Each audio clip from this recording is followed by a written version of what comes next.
যোৱা নিশা মাজবাটৰ পৰা আহি থাকোঁতে তামোলপুৰ ক্ৰছ কৰি 11 মাইল বুলি এখন ঠাইত পিছত যিটো স্কুলৰ গাড়ী আছিলে সেইটো হঠাৎ এটা পুখুৰীত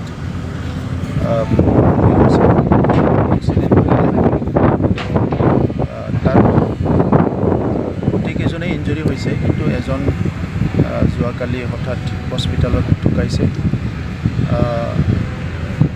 আমি আচৰিত হৈছোঁ যে কেনেকৈ ঘটনাটো হ'ল, কিন্তু আমিও গম নাপালোঁ। আমি আগত আছিলোঁ আৰু সকলো একেলগে মাজবাটৰ পৰা আহি আছিলোঁ। আৰু যিখন গাড়ী এক্সিডেণ্ট হৈছে সেইখনে আবেলি 3টা বজাৰ পৰাহে ডিউটিত জইন কৰিছিলে। তো তেখেতসকলে তেনেকুৱা ৰেষ্টলেছ হৈছে এইটো নহয়, কিন্তু কি কাৰণত হ'ল সেইটো গম পোৱা নাই। আমাৰ তামোলপুৰৰ SP আৰু আৰক্ষী বিষয়াসকলে ইয়াৰ ওপৰত তদন্ত কৰি আছে। কিন্তু খুব ভাল এটা ডেডিকেটেড ল'ৰা ৰাজু কলিতা হস্পিটেললৈকে তেখেতে ঠিকেই আছিলে। হস্পিটেলত গৈ পোৱাৰ পিছত হয়তো ইণ্টাৰনেল ইঞ্জুৰিটো বেছি হৈছিল। চ' তেখেতৰ হস্পিটেলতে ডেথ হৈ আমি সকলো সমবেদনা জ্ঞাপন কৰিছোঁ।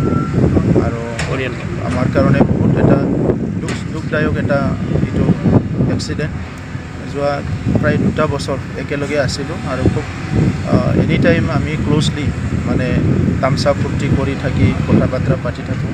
আৰু যোৱা বিহুতো খুব মানে ফূৰ্তি কৰিছে, মানে আমি পৰিয়ালৰ নিচিনা আছিলোঁ। সেইকাৰণে তেখেতৰ পৰিয়ালবৰ্গ আমি সদায় আছোঁ, থাকিম। গতিকে দুখ লাগিছে যে এনেকুৱা ঘটনা, এটা ডাঙৰ ঘটনা হৈ গ'ল। গাড়ীজন 4জন আছিলে ড্ৰাইভাৰটোক লৈ পেলাই।